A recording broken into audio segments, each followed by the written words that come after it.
आई होणं ही प्रत्येक स्त्रीसाठी अभिमानाची गोष्ट आहे. आई होणं हा सर्वात सुखद अनुभव आहे व प्रत्येक स्त्री हा अनुभव शब्दामध्ये व्यक्त करू शकत नाही. आई झाल्यानंतर सर्वात महत्त्वाची गोष्ट असते ते म्हणजे स्तनपान. जगभरामध्ये 1 ऑगस्ट ते 7 ऑगस्ट हा संपूर्ण आठवडा आपण ब्रेस्ट फिडिंग वीक म्हणून साजरा करतो. आई सुदृढ असेल तर तिचं बाळ देखील सुदृढ असतं. ज्या स्तनपान करणाऱ्या माता आहेत त्यांचा आहार कसा असावा याबद्दल आज आपल्याला आहार तज्ज्ञ अलका कर्णिक या माहिती देणार आहेत. ज्या माता स्तनपान करत असतील त्या मातांचा आहार अतिशय चांगला असणं गरजेचं आहे.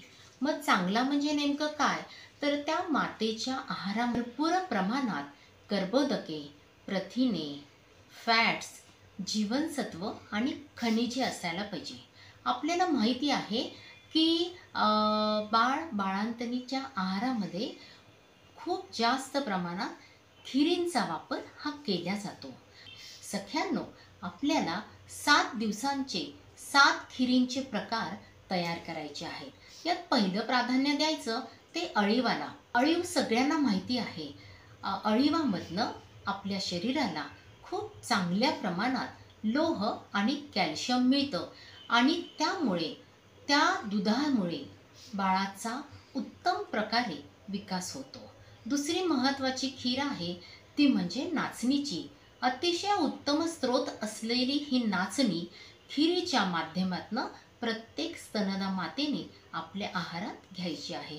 तिसरी खीर आहे ती खारकेची.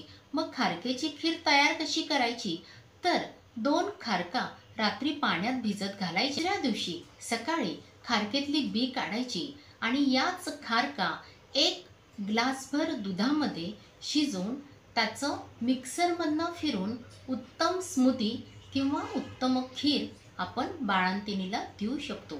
अशाच प्रकारची खीर आपण खजुराची देखील तयार करू शकतो.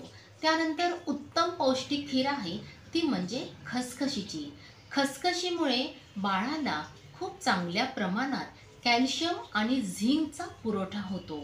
आपण शेंगदाण्याची खीर देखील बाळंतिणीला देऊ शकतो.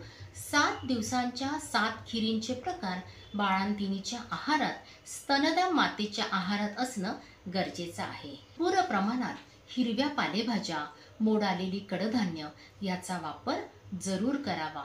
तसेच तुम्ही जे काही घटक घेणार आहात ते घटक ताज्याच स्वरूपात असणं गरजेचं आहे. जे धान्य देखील खाऊ नका, म्हणजे सॅलड्स वगैरे असेल, जास्त करून वाफवलेले जर तुम्ही सगळे घटक घेतले तर त्याच्यामुळे बाळाला कुठल्याही प्रकारचा त्रास होत नाही.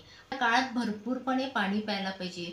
दुसरी गोष्ट म्हणजे केवळ स्तनपान हे 6 महिन्यांकरता न ठेवता कमीत कमी 2 वर्ष आपल्या बाळाला मातेने दूध पाजायला हवं.